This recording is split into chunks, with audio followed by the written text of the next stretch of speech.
And welcome back. This is your man Warrior. This is another patron roster review, and this is Whelen Dayjumper from Ewoks Ausnachtisch. That is German for Ewoks for dessert. That's right. And hopefully I kind of said that sort of right. Anyway, it is German, and I wanted to give them a shout out as well, so I tried my very best. Whelen says that he kind of wants me to just check out overall ships, arena, some territory battle teams, because really territory battles is where it's at. That's what he likes the most, and kind of whether he should go for Hermit Yoda or Wampa first. So we're going to go over that. It's going to be pretty quick. He is mostly free to play. I mean, he did spend a $10 pack on the extra star for Nest, but all in all, if you look at all of his inventory, he just doesn't have a ton of development. And it's kind of weird because he's been around since the very beginning of the game, and so you're wondering, how is he around for the beginning of the game and only at 700,000 GP? And what happened was he played for a few months at the beginning, about 3 or 4, and then he quit for over 2 years, and then he came back in this March and has played for another 4 or 5. So he's got a total of 8 to 10 months of development, and that's where he's at. So he's mostly free to play and got about 10 months in, but he actually is on a leaderboard that's from the very, very beginning. Now, this does cripple him in arena, both ships and regular arena. We will talk about him, but to be honest, where he's at for free to play on those leaderboards, he's doing phenomenal. Being in the top 500 is phenomenal on an old leaderboard like that. Now, I looked through all of your inventory for arena, and I looked to see, is there anyone that you should be using that you're not using? Are you underutilizing someone? And truth be told, you're actually using your very, very, very best team that you could possibly use, and that's Emperor Palpatine led with Darth Vader, Thrawn. That Sith/Empire team is amazing. And then, of course, you've got a couple fill-ins, which is your Nest and Ezra Bridger. Those are 2 massive damage dealers, and they're going to really help you kind of chew through. The only downside is you have no tank, and you really have no tank to put in there anyway, so it's okay. But without a tank, you're going to drop a little bit more because people are going to target you because they know they can target whoever in your team for second and third. Either way, you're doing really well for what you're doing. When you end up getting Zetas and you're looking at who should I Zeta in arena, the very first one would be Emperor Palpatine lead. Since you're using him as the lead, that would be the first and foremost. It's also going to make your team a whole lot faster. And then the second would be Nest. I think Nest has long-term viability in every area of the game.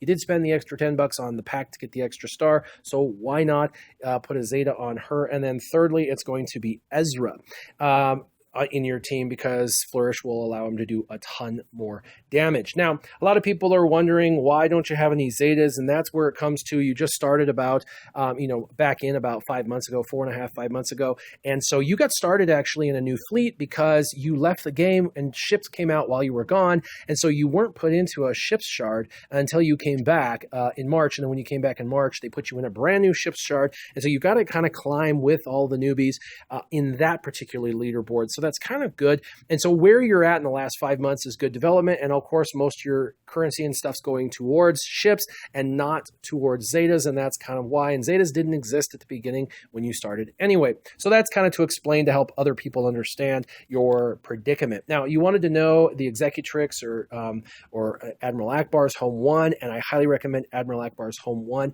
I actually think that your initial lineup is the literal best lineup. Like, you know what you're doing. It's just crazy, Whelen, because your arena is the absolute best comp I could come up with what you have. And the same is true with your ship's arena. Admiral Akbar with Biggs, tie advanced for the target lock, and then Ghost. Now, the one ability called Static Jammer, this one you'll want to max out for sure, but you're really smart because I'm sure you're playing it this way. Biggs is there to taunt. The tie advanced goes and target lock's guaranteed. Your Ghost will use Static Jammer on tie advanced, causing him to attack again, getting a second guaranteed target lock. So you're getting 2 target locks guaranteed, and both go stealth after that because Static Jammer stealths both. And then it forces everyone to go after your Biggs, and then you can bring in your reinforcements. Now, let's talk about reinforcements, and you need to develop any ship that I talk about. You need to develop the crew members. They need to go into your favorites, and they need to be on your list of to-dos. And so the first is, if you've got the Ghost in your initial lineup, you should have Phantom 2 as your very first reinforcement, and you're going to have to finish Covert Strike. I know 75 reinforcements is a lot of material, but that will be your number 1 highest priority. Number 2 is going to be Slave 1, and the reason for that is you're going to want something to come in after Biggs dies, and that is going to happen, sadly, because your Biggs is not completely maxed out. He's definitely going to die, and you're going to need another tank to kind of come in and help with all your damage dealers who are trying to do the damage so you don't lose all of them. And Slave 1 works phenomenal underneath Admiral Akbar because every time he shoots out a turn, he gains back protection up. So that's really good, and he comes in with Retribution, and so that's going to really help make sure that your durability of this ship sticks around and that he stays there with that protection regeneration. And lastly is damage. You need damage coming in off the bench and doing mass damage to the opposing teams if you're going to win and chew through them. So you need to get your Poe Dameron up to 7 stars, both him and his ship, and you're going to need to get him to gear. I know you're mostly free to play, so you shoot for gear, 9 or 10. If you can get to 10, great on some characters. Otherwise, 9.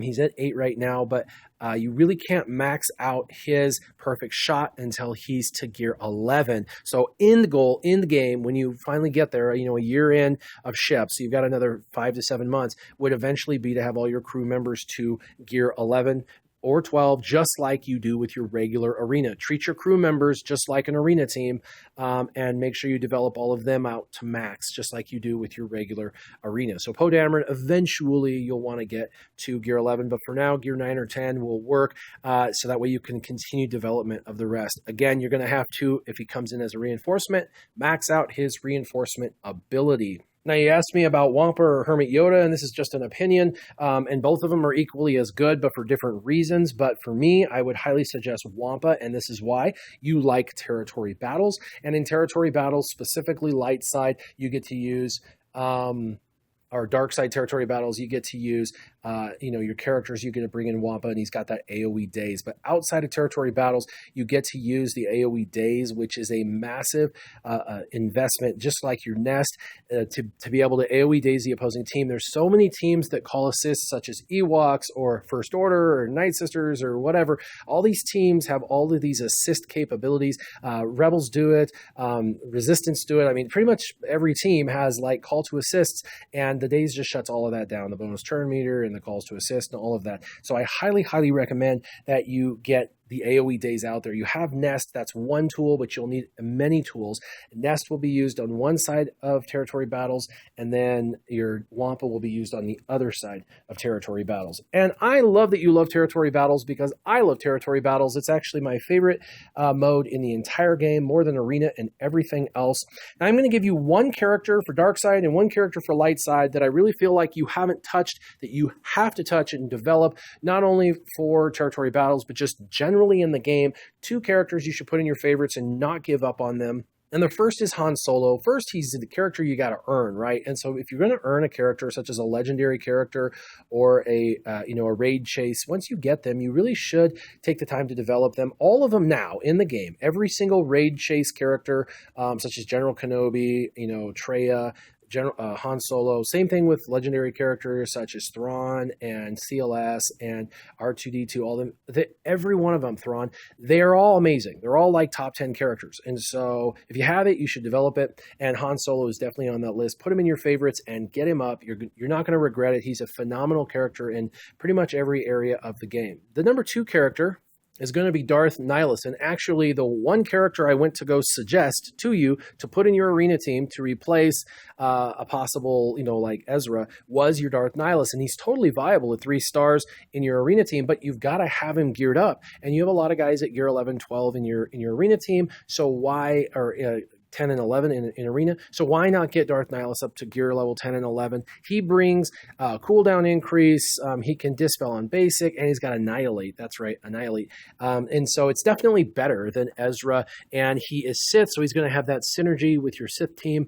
And so definitely this was my one recommendation for Arena, but because he's sitting at gear level 1 and level 1, there's nothing that you can do about using him. But Han Solo on the light side, get him developed up, and Darth Nihilus on the dark side, get them developed up. Those 2 are like top 10 characters in the game, so definitely focus on those characters and getting them leveled up. Now let's go into territory battles teams. We're going to go in order of priority. These are the 5 territory battle teams for both light side and dark side territory battles that I suggest you develop. Now, you do already have an Empire team that you can use for dark side territory battles a Sith team that you can use for dark side territory battles, 1 or 2 Rebels teams, including Phoenix and regular Rebels that you can use for territory battles, and Jedi that you can use for territory battles. So between Empire, Sith, Phoenix, Rebels, and Jedi, you already have a number of teams for the light side and dark side territory battles. But these teams I'm going to suggest now are going to be teams that you haven't really put any energy into. And so let's go ahead and get through them.